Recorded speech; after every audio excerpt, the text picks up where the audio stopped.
Hi, I'm Virginia Scott, and in this video I'm going to explain to you the essential things that you need to know in order to be able to jump in to your very first Commedia class and start to play right away. We're going to pursue the world of the Commedia in the contemporary, which means in the real world, this world that we're in right now. We're not in the Renaissance. I'm sorry. If you want to be in the Renaissance, there are some fairs I can direct you to. Fairs with an E. There are many teachers who will pursue it as though it were the Renaissance, and there's some teachers who will pursue it as though it's in a kind of a magical world with a cardboard moon. Those are possibilities, but for us, we're going to be in the contemporary, and this is going to do two really important things for us. One is it is going to lean into the theatricality of what it is that you're doing. Playing in the room that we're playing in, to the audience that we have, with the musician who's supporting us, with me guiding you. There's no fourth wall. There's no idea that, well, up here on the stage, it's 19th century Connecticut. No, we're all here together in this moment. You are an actor coming out on stage, putting on a mask, playing a character, and doing something beautiful and hilarious for us. You're going to be able to find where who you are, matches up with the archetype, how the two of you can meld to really perform this mask. You can use yourself, your experiences, and everything that you know about politics and culture and the world all around you to do it the way you do it. The characters, masks, or archetypes, these three terms can be used interchangeably. There is the lazzi, which is a word for bits or shtick or comic material that's generally tied to a particular mask. And there is the scenarios, which is another word for plot. So let's start with the first one, which is the mask. Each mask represents a certain character or certain archetype. I'm going to suggest to you a physical and vocal articulation that will support this mask. We know because we've worked with these masks a long time. And then what we're going to do is you're going to read the mask and you're going to find from that jumping off point how you want to fill in the details as well as how you start to find the way that physically, rhythmically, vocally supports the mask. And in doing that, we want to proceed with the idea that these masks do not carry race, they don't carry ethnicity, and they don't carry gender. You are the race and the ethnicity and the gender that you are. You meet that and you can play as that any of these masks. This is Zanni. They have a lot of trouble, right? They don't have any agency in the world. Okay, what would that look like? We're going to put your butt block back and we're going to pull your nose forward because Zanni is looking for something. They want to get some food. They want to get some love. They want to get some success, right? So they're looking for it with their nose, but they're being pulled back. The world is pulling them back. Pull your nose forward, your butt back, right? To suspend. They have this tension in their physical life that matches the point of view. Their arms tend to be real loose, right? They don't have a lot of ability to make moves in the world with some muscle. The arms come down. Honk. When you put a mask on, you want to find the way that your mouth is going to complete the mask. Sometimes going horizontally is going to do it. Sometimes going more vertically is going to do it. Sometimes in a circle. Then how is my voice going to support all of this? This might be how I might support this mask today. Let's see what happens. I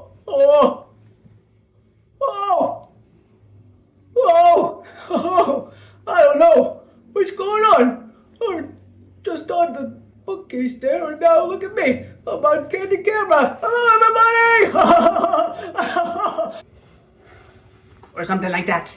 Then we can find, this is Pantalone, Pantalona, Pantalonex. The Pantalone is top of the food chain. Generally, Pantalones are old.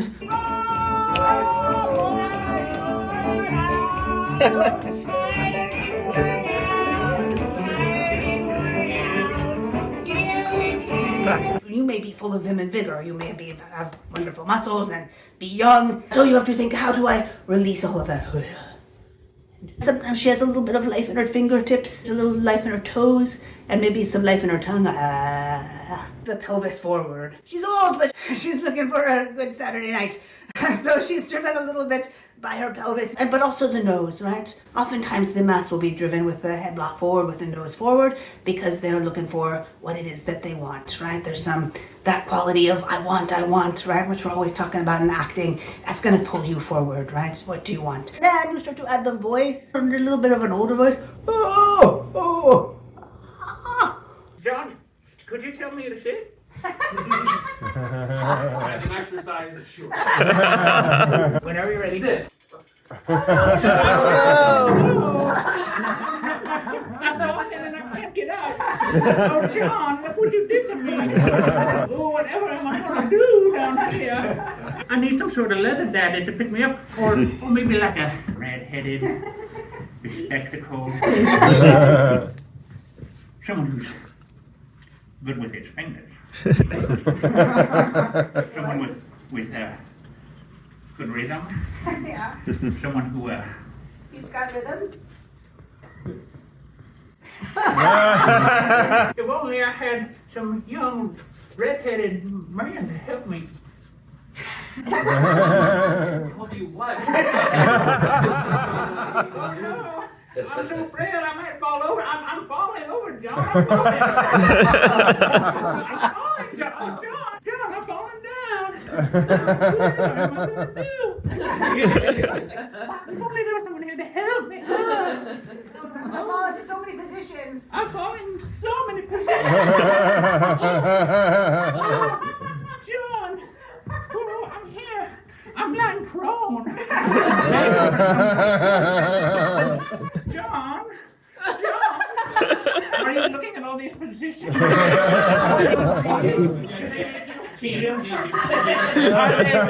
they stirring something? The piano's kind of in the way. Well, let's just put this mask on and see what happens. All right.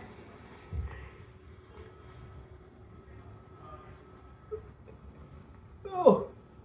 Oh. Well. Oh. Hello. Oh. Boy. Hey, cameraman. Oh, who's out there anyway? Who's looking at me? I don't know how much I like it. Wait a second. Don't move now. I'm coming closer to you now. Here I come. Just take my time. I don't know what I'm doing. I'm taking my time. 'Cause time to see what become of me when I let go of my possibilities. Oh, it was so hard to see. I look around, fields are brown, and the sky, ooh, like a hazy shade of winter. Okay, so I'm going to do Smeraldina now just because she's my favorite one to do. Smeraldina is, she's a servant generally. She's a worker, and she's the one who's the smartest one in the room, and nobody ever listens to anything that she says.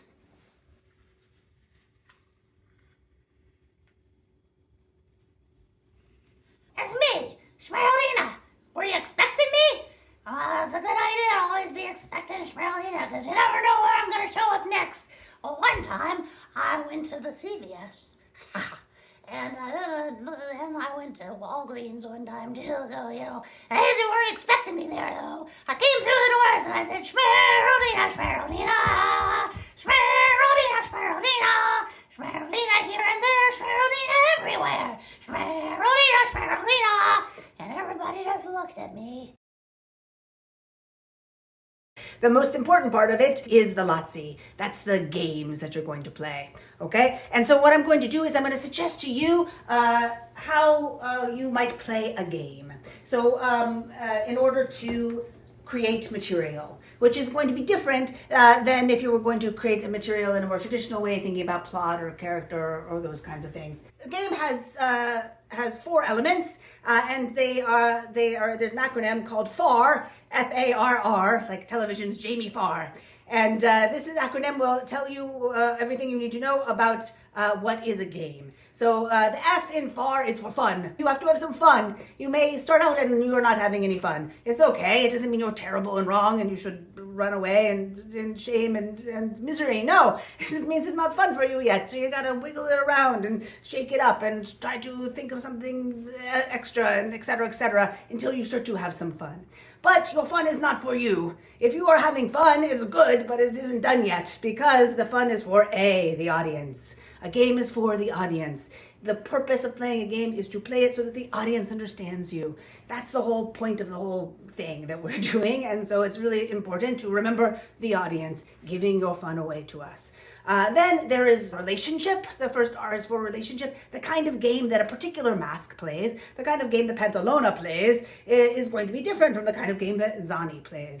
The way that two masks and two actors play together, there's going to be a particular kind of relationship between them that might support certain games over others. And then the final R is the big one that everybody worries about. It stands for rules, which could also be called structure. The rules are the structure of the game. We discover the game and then we get real clear about what the rules are. It's not a surprise. It's not a secret from the audience. It's not something that's going to be revealed in Act 2. If we wait to reveal it until Act 2, everybody will be asleep during Act 1 and they will never get to know what was so funny that whole time. So we want to let the audience know what the rules are immediately. A game can be very simple, such as I say boop, you fall down. If it's fun for you, it's for the audience, the relationship makes sense between the two of you, this is a wonderful game to play and can be lots of fun.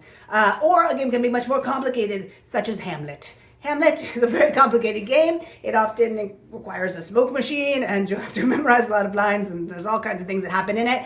Much more complicated game. But it is possible to think about something as complicated as that as a game. When we discover a game together in improvisation, right, you're going to be playing, knocking stuff around. I'm going to be knocking stuff around with you. The musician will be supporting you. The audience will be responding to you. And when we find a game, we're going to try to find a premise line.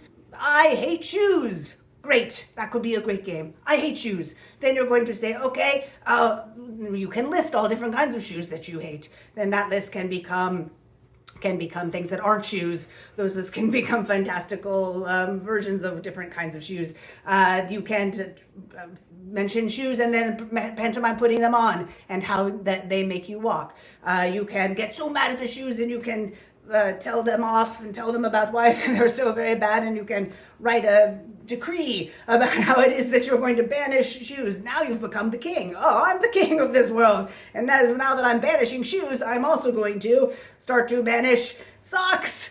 And then you can go on about socks, right? So you can see how you can start to find another game from the game that just started off with, I hate shoes. So as we start to find these games together, we can start to find a way to sometimes find song. You might be talking and find that you're suddenly talking in a lyric that you know from an extant song, and suddenly that song comes in, and then that might lead us someplace else. Like we might suddenly be in a disco, or you might be singing about the beach, and so then we imagine that we're at the beach, etc., etc. You might find a pantomime. It's very important when you pantomime. You're not you can, if you have a pantomime game like that's when I climbed up the ladder, right? Put the ladder right in front of you, right? And then I jumped in a haystack. You jump in the haystack right in front of you. It's not real, right? You don't have to put it around and you're looking away from us and it's strange. You're doing it for us. It's a game you're playing for us. If you're cooking something in the kitchen, here you are at the stove cooking in the kitchen. Then you open the refrigerator and you get out the thing that you need. And then you go to the cabinet and you can't find whatever. Everything is in front of you because it's not real. You're showing us the game that you're playing for us. And then maybe John starts to make some rhythm, and then maybe you start to dance a little bit and you start to sing, and then we start to go to a different place, etc., like that. These things we discover together. We don't decide them, as you just saw maybe in some of the things that I did under the mask. It's not decided. It's just what comes to us in this moment. It's possible to pull from the world all of these references, all of these possibilities, all of these games. Once you tune yourself to be able to understand when you have stumbled upon a game. Oh, look, that's a game. Let me play it. Oh, look, now I go to another place. Oh, look, now I go to another place, right? And suddenly you're generating material really, really quickly, really specifically, and you're able to go back then, hone down your premise lines, your bullet points, and then you can find you have an inventive, incredible piece of comic material that you just created. You didn't know what it was going to be. You created like that, and now you can have it to perform wherever you do go.